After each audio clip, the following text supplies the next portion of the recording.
వృద్ధి చెందుటకు ఉపయోగపడే పోషకం ఏమిటి?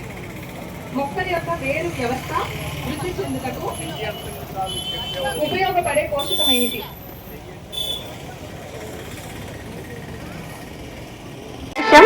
ఆప్షన్ డి పైవేవి కాదు. మీరు దీనికి ఏం భయపడక్కర్లేదు. ఎంతమంది సమాధానమైనా చెప్పచ్చు. ప్రతి ప్రశ్నకి ఎవరు ఎక్కువ ప్రశ్నలకు సమాధానం చెప్తారో వాళ్ళకి ప్రైజులు ఇస్తారు. లాస్ట్ లో ప్రైజులు ఇవ్వబడతాయి. మీకు అన్ని ఉపయోగపడే ప్రైజులు వ్యవసాయంలో. ఓకేనా? భయపడాల్సిన పని లేదు. నా పేరు గోవిందరావు చలపతిరావు అండి. ఏ అండి భాస్వరం. ఇంకెవరైనా చెప్తారా సమాధానం? ఓకే, మూడో ప్రశ్నకు వెళ్ళిపోతున్నాను. ఈ క్రింది వాటిలో సూక్ష్మ పోషకాలుగా చెప్పబడినవి? సూక్ష్మ పోషకాలు ఏవి? Option A zinc, iron, manganese, copper. Option B నత్రజని, భాస్వరము, potassium. Option C calcium, magnesium, sulphur. Option D పైవేవి కూడా కాదు. Option A zinc, iron, manganese, copper. Option B నత్రజని, భాస్వరము, potassium. Option C calcium, magnesium, sulphur. Option D పైవేవి కాదు. సూక్ష్మ పోషకాలు, నేను చెప్పిన వాటిలో సూక్ష్మ పోషకాలు ఏవి?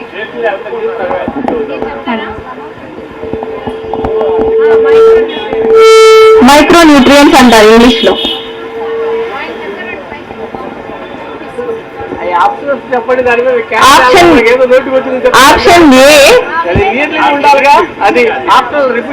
Option A zinc, iron, manganese, copper. Option B నత్రజని, భాస్వరము, potassium. Option C calcium, magnesium, sulphur.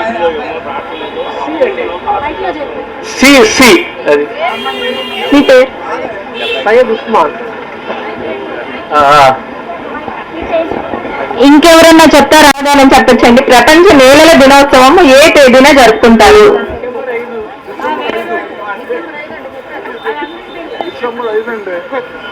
December 5 అండి. నా పేరు Bheemanath Chalapathirao.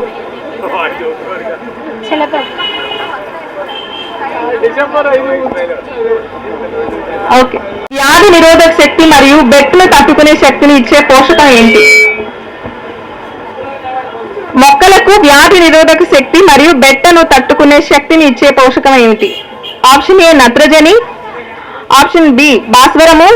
Option C potassium. Option D molybdenum. నా పేరు భీమనాథ్ చలపతిరావు అండి. C potassium. డి అంటే మాలిబ్డినం. అది డి. అది సయ్యద్ ఉస్మాన్ గారు మేడం.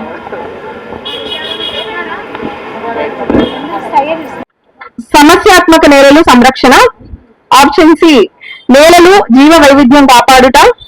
ఆప్షన్ డి ఆరోగ్యకరమైన నగరాలు, ఆరోగ్యవంతమైన నేలలు.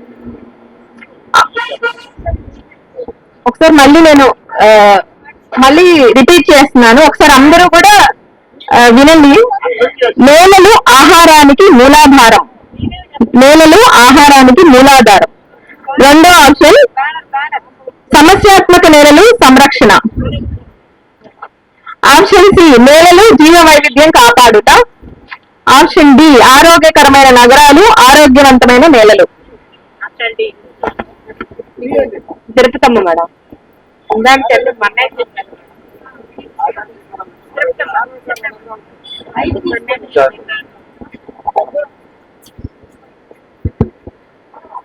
ఆరోగ్యకరమైన నగరాలు. ఆరోగ్యకరమైన నగరాలు, ఆరోగ్యవంతమైన నేలలు. రామయ్య. 14వ ప్రశ్న. జిప్సం ను ఏ నేలను పునరుద్ధరించడానికి ఉపయోగిస్తారు?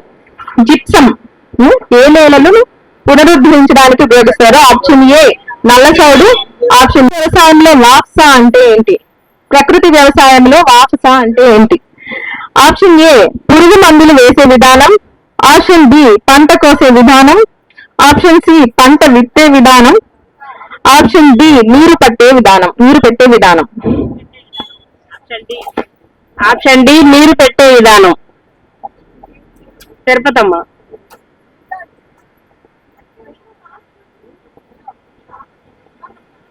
ప్రకృతి వ్యవసాయం వల్ల సమాధానం చెప్పాలండి కనీసం.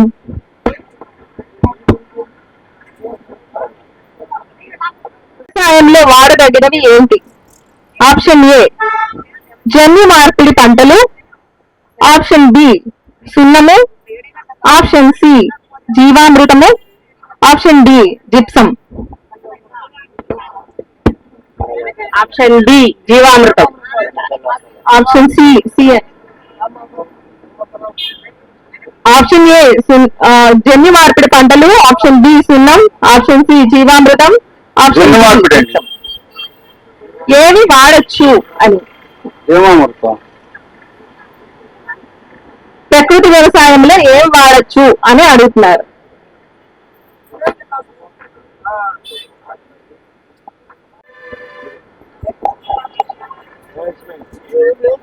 పదవ ప్రశ్న, వివిధ పంటలలో ఇనుము ధాతు లోపం సవరించుటకు ఈ క్రింది వానిలో ఏం పిచికారీ చేయాలి?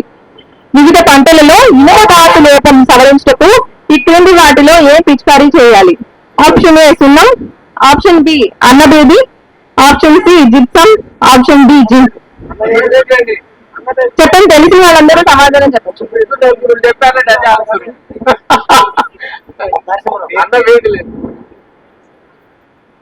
పేరు చెప్పి సమాధానం చెప్పండి, ఎంతమంది చెప్పినా పర్లేదండి. కలిగే నీటిని సాగుకు ఏ విధంగా ఉపయోగించాలి? ఆప్షన్ ఏ నాణ్యత కలిగిన నీటితో కలిపి వాడడం, ఆప్షన్ బి నీటి వినియోగం తగ్గించడానికి డ్రిప్ పద్ధతిని వాడడం, ఆప్షన్ సి జిప్సం బెడ్లపై నీటిని పారించి వాడడం, ఆప్షన్ డి పైవన్నీయు.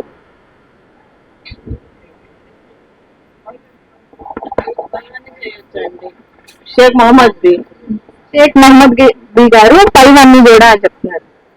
మహమ్మద్ బి పైవన్నీ మేడం. తిరుపతమ్మ గారు కూడా పైవన్నీ అని చెప్తున్నారు సార్.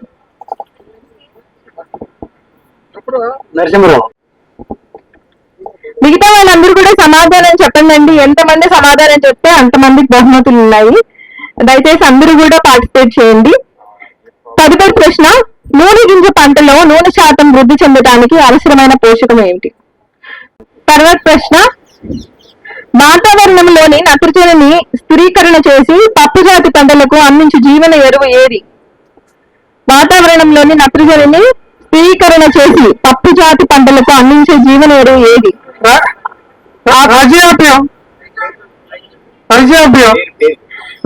వెనకాల వాళ్ళ సమాధానాలు వెంకటేశ్వరరావు. ఆప్షన్ ఏ, ముందు నన్ను ఆప్షన్లు ఇవేనండి.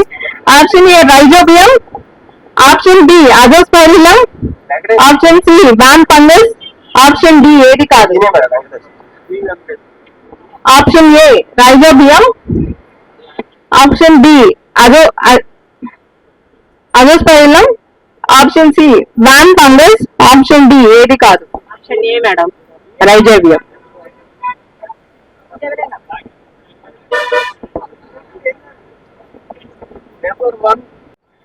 ఈ కార్యక్రమానికి విచ్చేసిన రైతు సోదరులకు, సోదరీమణులకు అందరికీ ప్రపంచ నేల దినోత్సవ శుభాకాంక్షలు. ఈ రోజు మనం ఈ నేల అనేది జీవరాశికి మూలాధారం. ఇంతకుముందు ఎప్పుడు మనం ఒక 15 ఏళ్ల క్రితం నేల దినోత్సవం జరుపుకోలేదు. మరి ఇప్పుడు ప్రత్యేకంగా నేల దినోత్సవం జరుపుకోవాల్సిన అవసరం ఎందుకు వచ్చిందంటే మన నేలను పాడైపోయినాయి. అంటే అర్థం ఏంటంటే ఉత్పాదకత ఏది తగ్గుతోంది. మనం విపరీతంగా యూరియా వాడినా, విపరీతంగా డిఏపి వేసినా, విపరీతంగా పొటాషియం వేసినా కూడా పంట దిగుబడి రెస్పాన్స్ అనేది తగ్గిపోతుంది. ముందు 30గా ఉన్నది 30 కేజీల ఫర్టిలైజర్ కేజీ ఫర్టిలైజర్ 30 కేజీల దిగుబడి వచ్చేది ఇప్పుడు 12 కేజీలకు తగ్గిపోయింది, 13 కేజీలకు తగ్గిపోయింది. ఎందుకని తగ్గింది? ఎందుకంటే మనం దాన్ని ఫర్టిలైజర్స్ ని ప్రాపర్ గా వాడట్లేదు. కేవలం రసాయనిక ఎరువుల మీద మాత్రమే మనం ఆధారపడినాం. కాబట్టి వాటి యూజ్ ఎఫిషియన్సీ అంటే వినిమయ సామర్థ్యం అనేది తగ్గిపోతుంది. అందులోనూ యూరియా వాడకం విపరీతంగా పెరిగింది. యూరియా మన ఐడియల్ ఏంటంటే ఆదర్శ నిష్పత్తి 4:2:1, అంటే 4 భాగాలు యూరియా నత్రజని వేస్తే 2 భాగాలు భాస్వరం 1 భాగం పొటాషియం వాడాలంటాం. కానీ మనం యూరియా వాడకం 2.5 రెట్లు పెరిగిపోయింది. అంటే 10 భాగాల్లో మనం యూరియా వాడుతున్నాం. సో ఇలా వాడిన యూరియా ఏమవుతుంది, నేల ఊరికే కూర్చోదు. అదేం చేస్తుందంటే ఆ యూరియా కాస్త నైట్రస్ ఆక్సైడ్ ఫామ్ అంటే గ్రీన్ హౌస్ గ్యాస్ కొన్ని సంతరించుకొని అది వాతావరణంలో కలుస్తుంది. ఇలా కలవడం వల్ల ఏమవుతుందంటే ఈ వాతావరణంలో పెను మార్పులు సంభవిస్తున్నాయి. సో ఈ క్లైమేట్ చేంజ్ వాతావరణ మార్పులు వాడేదానికి కూడా మనము వాడే రసాయనిక ఎరువులే కారణం. సో ఇదేంటండి, నేను నేలలో వేస్తే ఆకాశంలోకి ఎలా వస్తుంది, ఇప్పుడు నేను చెప్పింది. సో నైట్రస్ ఆక్సైడ్, కర్బన ఉద్గారాలు. సో ఈ కర్బన ఉద్గారాలన్నీ కూడా ఏమవుతుందంటే వాతావరణంలో మార్పులు. సో వీటి వల్ల ఏమవుద్ది, వర్షాభావ పరిస్థితులు లేదంటే అకాల వర్షాలు. సో అన్టైమ్లీగా అకాల వర్షాలు రావడం ఏమవుద్ది, మనకి మనం చూసాం కదా తుఫాన్లు ఇవన్నీ వస్తున్నాయి. పంట చేతికి వచ్చే దశలో వర్షం పడి మొత్తం నేలని అంటుకుపోతుంది.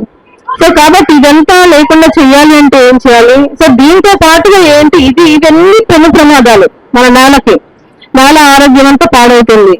వీటితో పాటుగా ఇప్పుడు కొత్తగా ఏంటంటే అర్బనైజేషన్ అంటే పట్టణీకరణ లేదంటే నగరీకరణ. మనం ఎక్కడెక్కడ రియల్ ఎస్టేట్ వెంచర్స్ వచ్చేస్తున్నాయి, ఎక్కడెక్కడ ఇన్ఫ్రాస్ట్రక్చర్. సో మనం ఇల్లు కట్టుకున్నామంటే దానికి తగ్గట్టు రోడ్లు వేయాలి, దానికి తగ్గట్టు ఫ్లైఓవర్లు వేయాలి. సో ఇవన్నీ రావడం వల్ల ఏమవుతుందంటే నేల సీలింగ్ అవుతుంది, సాయిల్ సీలింగ్ అంటాము. సో ఇలా సీల్ చేయబడటం వల్ల ఏమవుతుందంటే నేల గట్టిపడిపోతుంది. ఉదాహరణకి ఈ సీలింగ్ లో మళ్ళీ 2 రకాలు ఉంటాయి. ఒకటి పూర్తిగా కప్పిపడిపోవడం, అంటే తాబోర్డ్లు వేయడం, ఫ్లైఓవర్లు వేయడం, ఇవన్నీ పూర్తిగా నేలని కప్పేస్తాయి. దానివల్ల ఏమవుద్ది, వర్షాలు పడినప్పుడు నీరంతా కూడా రన్ ఆఫ్, నేలలోకి ఇంకే తత్వం లేదు, నేలంతా గట్టిపడిపోయింది కాబట్టి నేలలోకి ఇంకదు. కాబట్టి ఏమవుద్ది, అది చొచ్చుకుని రన్ ఆఫ్ కింద వెళ్ళిపోద్ది. రన్ ఆఫ్ కింద వెళ్ళిపోవడం వల్ల దాంతో పాటుగా ఈ ప్రవహించి నీరేం చేస్తుందంటే మళ్ళీ తనతో పాటు మట్టిని తీసుకెళ్ళడం వల్ల అది మళ్ళీ ఆ కాలువల్లోనూ చెరువుల్లోనూ చేరి అవి పూడిపోవడానికి కారణమవుతుంది. అంటే సిల్టింగ్. సో కాబట్టి అప్పుడేమవుద్ది, ఆ ట్యాంక్స్ కానీ కాలకు అనిపించింది అనమాట, అంటే నేల మీద. సో మనం ఈ రోజు డిసెంబర్ 5వ తారీఖు ప్రపంచ నేల దినోత్సవం చేసుకుంటున్నాం అని చెప్పి మనందరం ఈ రోజు ఇక్కడికి వచ్చాం. కానీ ఈ ఒక్కరోజే నేల గురించి మాట్లాడుకోకూడదు, ఈ ఒక్కరోజే నేల గురించి గుర్తుపెట్టుకోకూడదు.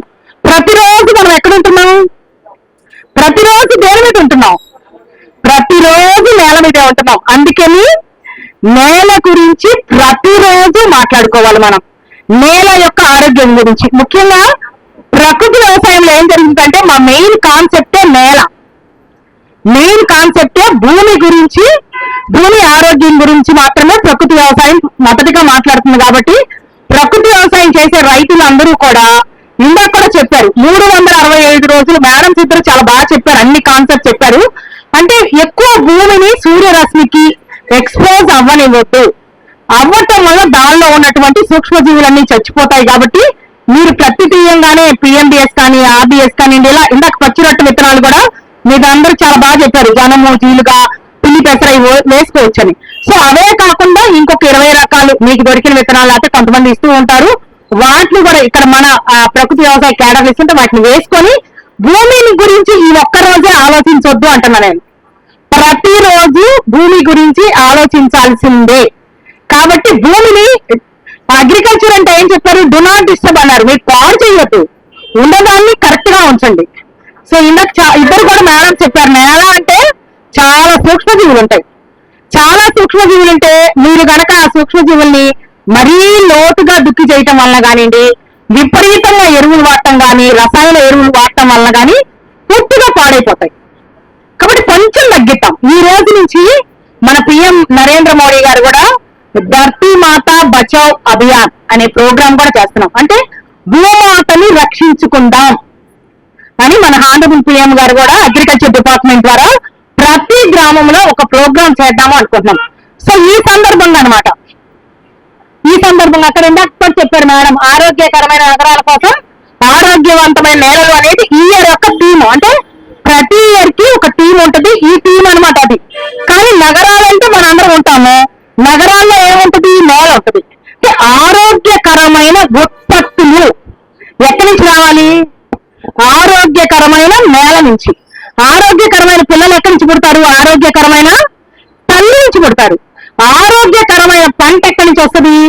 ఆరోగ్యకరమైన నేల నుంచి వస్తుంది. ఆరోగ్యకరమైన నేల అంటే పెట్టుకున్నాను, మా ఆఫీస్ లో కూడా జరుగుతూ ఉంది, కానీ రైతుల మధ్యలో చేసుకుంటే ఇంకా బాగుంటుందనే ఉద్దేశంతో రావటం జరిగింది. Thank you very much.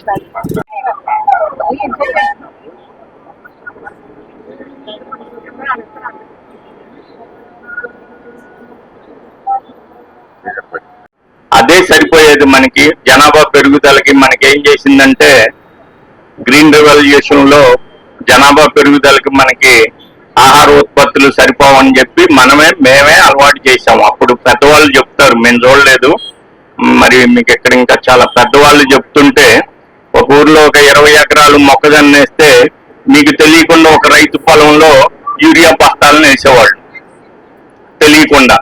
ఆ మరుసటి రోజు 3 రోజులు 4 రోజులకి ఆ మొక్కజొన్న కొద్దిగా ఏపుగా పెరగటం, నల్లగా రావటం, మిగతా 19 మంది కన్నా కూడా ఇది ఒక స్పెషలైజేషన్ ఉంటే రైతులకి చూడు ఎరువులు వేస్తే రసాయనిక ఎరువులు నీకు మంచి దిగుబడులు వస్తాయి, ఆహార వృద్ధి వస్తుంది, ఆదాయం వస్తుంది, ప్రపంచంలో అందరికీ తిండి గింజలు దొరుకుతాయి అని చెప్పి మనం అలవాటు చేసాం. ఆ అలవాటు ఇప్పుడు ఏమైపోయింది?